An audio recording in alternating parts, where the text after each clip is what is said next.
Hart trusted the flashing lights of the arcade to keep her safe, while Ethan Cole stood only steps away, carrying a secret obsession that would turn a moment of fame into a scene of irreversible horror. Hart was only 22 when her face became impossible to avoid on TikTok. Her videos appeared on millions of screens every day, filled with bright colors, cheerful music, and quick cuts that made life look effortless. Most of her content was filmed in shopping malls and noisy arcades, where flashing lights and claw machines became part of her signature style. Viewers believed they were watching a girl who lived without fear, someone whose confidence seemed natural and unbreakable. Every upload brought more followers, more brand deals, and more attention from strangers who felt emotionally connected to her. Before her online rise, Luna had lived a far quieter life. She came from an ordinary family and had worked small jobs while posting videos late at night, hoping one of them would go viral. When fame finally arrived, it changed everything at once. Her phone never stopped buzzing, and her days were planned around filming, editing, and responding to fans. Success gave her financial freedom and a sense of control she had never felt before. It also pushed her into public spaces more often, where cameras were always watching. Despite the smiling images she shared, Luna carefully protected parts of her personal life. She avoided talking about past relationships and never explained how she handled stress. Those close to her later said she felt pressure to stay happy on camera, even when she felt overwhelmed. As her influence grew, so did the number of people tracking her movements. What appeared to be harmless fame was quietly building a dangerous visibility that Luna could not fully escape. Before Luna's name was known online, her world had been shaped by a single intense relationship. Ethan Cole entered her life during a time when she was still unsure of herself and searching for stability. At first, his attention felt comforting, and his constant presence gave her a sense of being protected. Over time, that attention slowly shifted into control. He questioned her choices, monitored her social interactions, and grew uncomfortable whenever she showed independence. Luna tried to keep the relationship private, believing that loyalty required patience and understanding. As Luna's online presence began to grow, the tension between them became impossible to hide. Ethan reacted poorly to the attention she received from strangers. He checked her phone, demanded explanations for harmless messages, and expressed anger toward her ambitions. Luna found herself shrinking parts of her personality to avoid conflict. Friends later described her as cautious and quieter during that period, often canceling plans without clear reasons. The relationship became emotionally draining, even though there were no obvious public signs of trouble. When Luna finally ended the relationship, she did so quietly and without announcement. She removed Ethan from her online life and avoided mentioning him, hoping distance would bring peace. What she did not see was how deeply the breakup affected him. Ethan struggled to accept the loss of control and began obsessively following her success from a distance.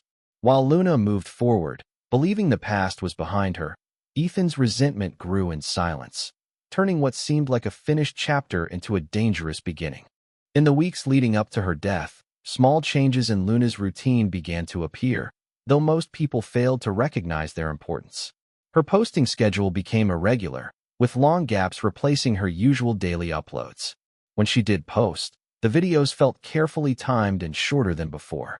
She stopped sharing live locations and avoided tagging familiar places, something her longtime followers noticed but dismissed as a creative choice. Behind the scenes, Luna was becoming increasingly cautious about where she went and who could see her. Her close circle later recalled that she seemed distracted and tense. She frequently checked her phone, clearing notifications quickly and keeping her screen face down.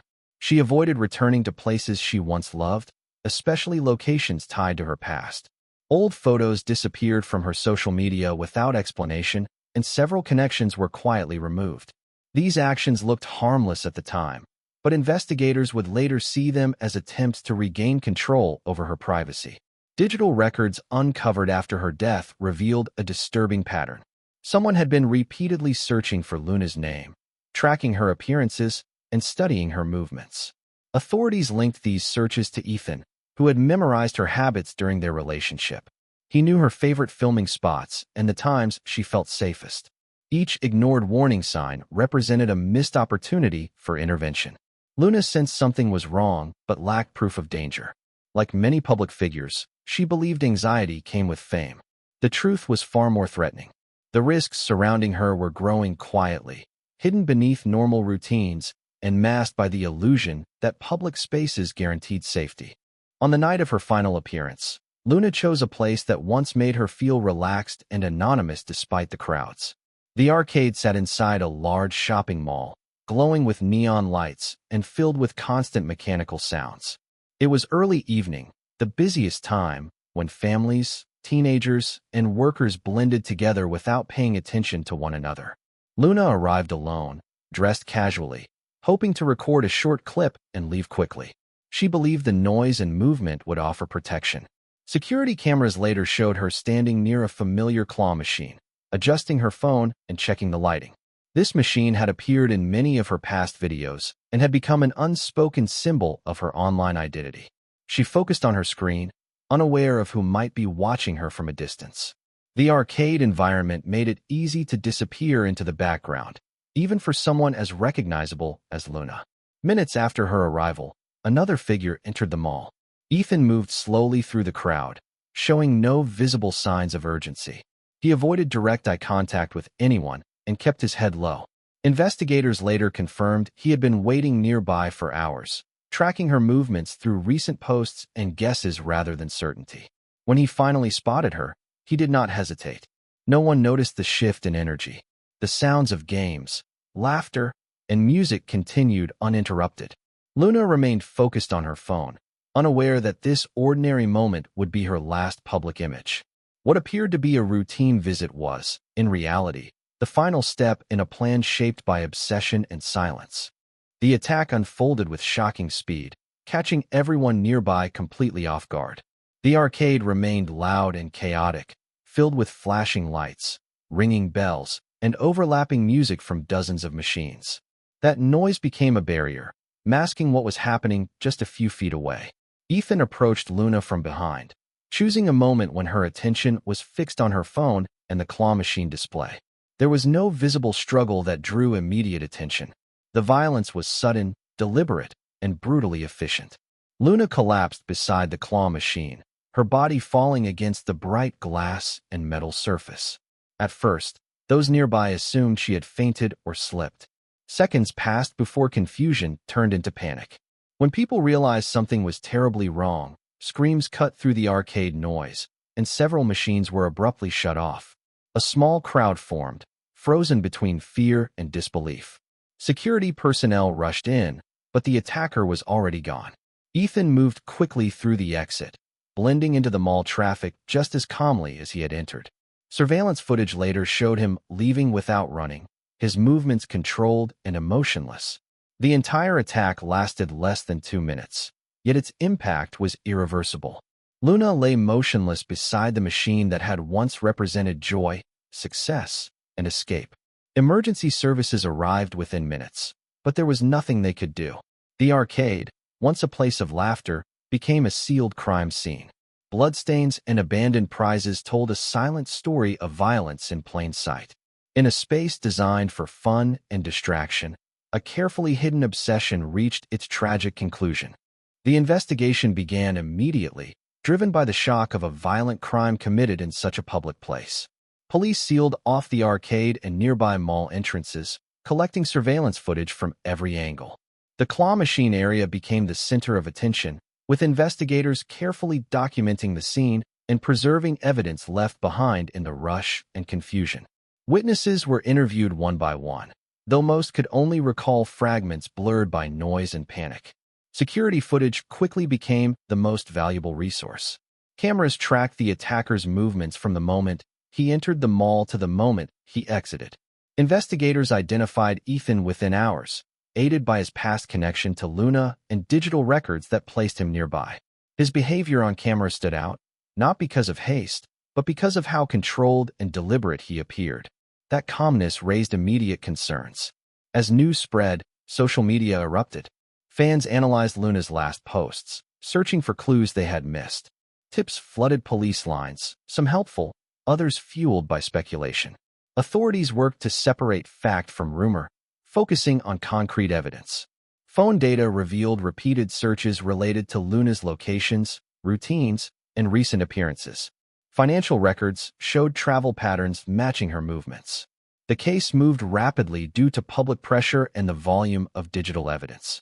Investigators reconstructed the timeline minute by minute, revealing how close Luna had been to safety without realizing it. Each discovery painted a clearer picture of premeditation rather than impulse. What initially seemed like a sudden act of rage began to look like the final outcome of a long and dangerous fixation that had gone unnoticed for far too long.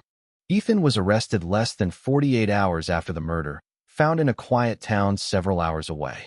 He had made no effort to hide his identity, staying in plain accommodations and carrying personal items that tied him directly to the crime. Investigators described his behavior during arrest as detached, showing neither resistance nor visible remorse. The evidence collected left little room for doubt, and authorities moved quickly to prevent any chance of escape.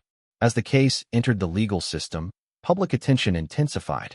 Court documents revealed a detailed digital trail showing months of surveillance, repeated online searches, and careful tracking of Luna's movements. Analysts explained how Ethan's fixation grew as her fame increased, turning admiration into resentment. Experts testified that the attack was not spontaneous but carefully planned, shaped by a desire to regain control rather than by sudden emotion. The trial progressed rapidly due to the overwhelming evidence. Surveillance footage, phone data, and witness accounts aligned with precision.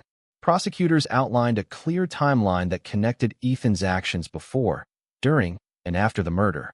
The defense attempted to frame his behavior as emotional instability, but the calculated nature of the crime undermined that claim. The court focused on intent, preparation, and the public risk created by the attack. When the verdict was delivered, the outcome was decisive. Ethan received a life sentence with no possibility of early release. Outside the courtroom, Luna's supporters expressed grief rather than relief. Justice had been served, but nothing could undo the loss. The case closed legally, yet its emotional weight continued to spread far beyond the courtroom walls. Luna's death left a permanent mark on the digital world she once dominated.